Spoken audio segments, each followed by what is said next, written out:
Greetings and good morning, fellow nerds. It is 24 August 2023, still the third decade of the 21st century. What are we talking about today? Well, first and foremost, as always, if you leave a comment, I like to read and react and respond to them, even if I took the time to reply in writing. So, episode 4, Stace, my one and loyal viewer from both of my channels, we have gone to cons before. I'm just sad because I have Vincent D'Onofrio's book and was going to have him sign it. We have seen the Star Trek people. Hubby has Kristen on his list. My response? When you say his list, do you mean the list? She responds, yepers. And then of course I respond with, well, if you're referring to Kristen Ritter, I can't argue with your husband. My wife and I joke about the list, but practice the concept. It doesn't matter where you get your appetite from as long as you eat at home. True. I mean, at a certain point, I think with all couples, you're not dead. You've been with that person long enough where you can still recognize other people as being attractive. But I think what makes people human is that ability to recognize other people as attractive. But what makes you morally and ethically sound is how you deal with it. So, you know, that joking aside is, you know, wow, okay, you know, good looking, but, you know, I'm always going home to my wife. That being said, when we were at GalaxyCon Raleigh, we got to meet Colin O'Donoghue, who played Captain Hook on Once Upon a Time, and my wife obviously gushed over him, and I couldn't resist. I had to tell him, hey, you know, you're on my wife's list, and he's like, oh, okay. Wait, the list, you mean the list? And I was like, yeah, that list. And he goes, oh. So, you know, it was a fun little exchange. If Stace, you mean Kristen Ritter, I cannot argue with your husband. I think she is a raven-haired goddess, and more importantly, I like that she's age appropriate. For those of you that may be confused for a moment, Stace and I and my wife both share something in common. Well, the three of us share one thing in common. I am 12 and basically 16 years older than my half-sisters.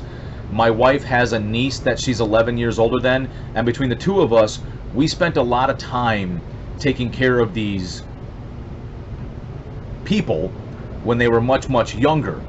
And I guess when you take care of them, like changing diapers and bathing them and putting them to bed and feeding them, you know, when they're, you know, somewhat helpless up until toddler and so on and so forth.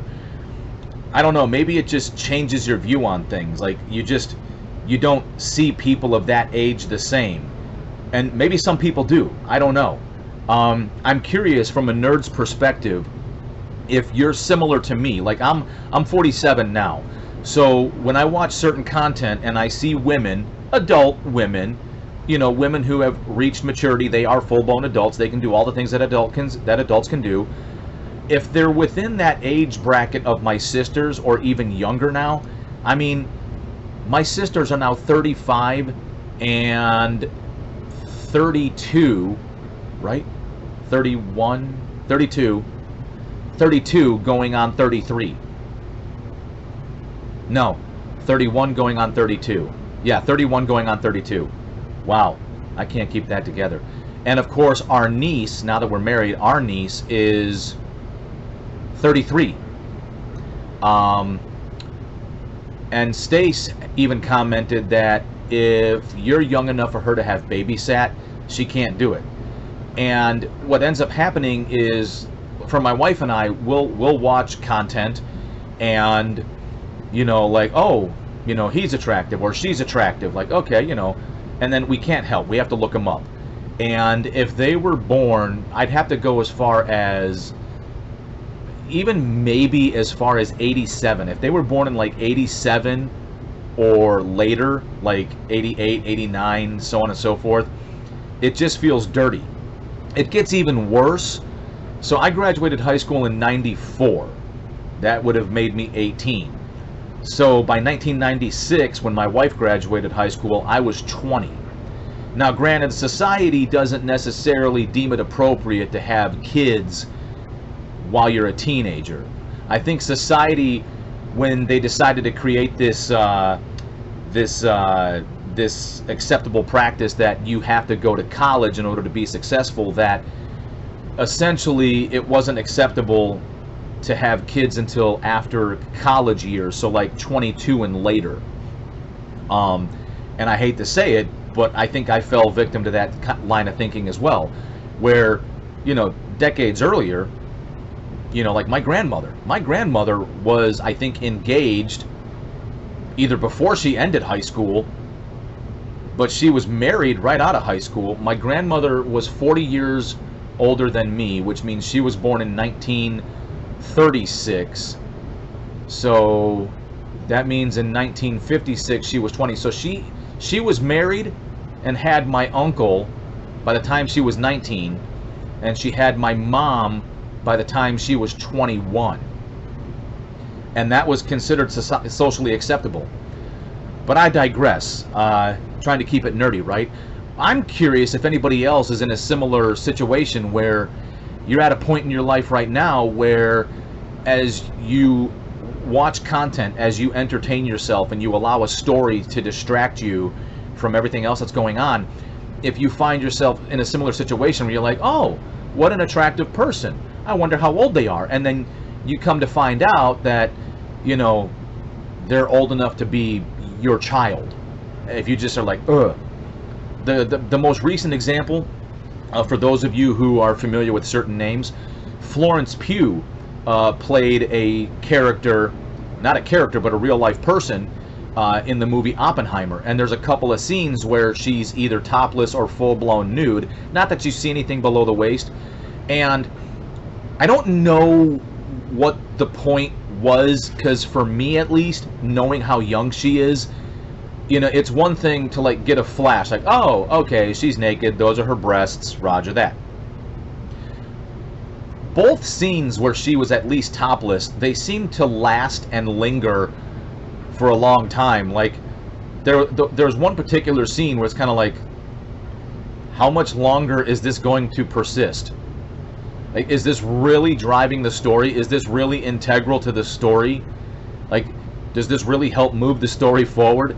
And, you know, I'm very curious if any other nerds out there feel the same way, if, whether it has to do with nudity or something else, if you find yourself in a position where something that was used to maybe make a point was like beaten to death, like, look, you made the point, let's move on. Oh no, we're gonna hang out here. I'm just curious. So like when you circle all the way back, yeah, Kristen Ritter, if I'm not mistaken, she's early 80s, like somewhere between 80 and 82 maybe, which admittedly growing up, everybody was always born in the same decade, the 1970s, so to hear a different decade is weird. But being born in 1982 would make her like 40 to 41. That's not just an adult, that's close enough to my age. So it doesn't feel awkward to like view her as attractive. It doesn't feel dirty. So yeah, I get that. On a different note, because sometimes as nerds we can get meta, we can potentially overthink things. I'm curious, all right, and I'm going to try to hopefully get this done in less than 15 minutes. I've come across some content where people are talking about what's going on with Disney and how Disney is attempting to retell certain stories. And I'm not trying to repeat my last episode. I'm just trying to maybe add a different angle that maybe I didn't cover. And one particular commenter, Sydney Watson, she's also a nerd, but her channel is mostly socio-political. I think she does other things maybe on different channels or whatever where she's a bit nerdy. She's a video gamer. And she made like this half-hour video, and she's not the first. There's other people that have been commenting on it, that Disney is trying to retell some of their original stories, whether in cartoon version. I think actually they're trying to go live action, where they're trying to put a modern day twist on an older tale to satisfy the modern social agenda. And obviously the people that are commenting on it are commenting on either the comments of some of the actresses or actors or whatever, or how the story is being completely, utterly distorted, or how people are overthinking things. And I apologize if I'm not doing a really good job of being descriptive, but I'll give you my 2 cents. A lot of the stories that Disney brought to cartoon were originally derived from folklore and folk tales, specifically the Brothers Grimm. The Brothers Grimm, if I'm not mistaken, were from the Germanic area of Europe. Whether they were actually from Germany or, say, Austria, Hungary, some variation. I do believe that the Brothers Grimm were from the Germanic area of Europe, and whether or not they created the stories out of thin air, or if they collected folk tales from the region, a lot of their stories were dark, and a lot of the stories were used where the parables were to try to teach a lesson, if you will. And Disney brought those to life in animated form, but put a bit more of a positive spin. And a lot of people have been bad-mouthing these cartoons that I grew up on, cartoons that were several decades older than me. Nonetheless, cartoons that I still grew up on, where, quite frankly, if there was a lesson being told, I'm not so sure that I learned the lesson as much as I was just entertained by the animation. And I don't know who people are trying to speak to. I don't know who they're trying to reach when they make these adverse comments, when they tear down and they have negative comments and views on Cinderella or Snow White or Beauty and the Beast. To me, they were just cartoons. I mean, Beauty and the Beast came out when I was in my teens, so I probably didn't enjoy it as much. My sister, who's 12 years younger than me, she used to watch the hell out of it. Oh my God, did she watch the hell out of that. And I think, quite frankly, the moral of the story was supposed to be about how, you know, the Beast, who was hideous on the outside, had an inner beauty, and the man that was super handsome on the outside was ugly on the inside. But I don't know that as a child we thought that deep into it. I think while there may have been a moral, you know, to be taught, while there may have been a story that was trying to teach something, I don't know that that's what we were really interested in, as much as we were just entertained by the animation, that we were potentially so bubblegum stupid that we were like, ooh, cartoons. And that was really the major focus of effort. And some of these actors, more specifically actresses, you know, that have been bringing some of these stories to live action, are making some comments that are somewhat derogatory in nature, at least from my perspective, because it's like they're overthinking it and they're getting way too cerebral about it. Like, apparently, a lot of people are up in arms about the live-action Mulan, the live-action Little Mermaid, and more recently, the outspoken actress who's going to portray Snow White in the new Snow White. And it's gone as far as people are quoting Peter Dinklage or using his audio where he's like, I can't believe we're still going to tell this story.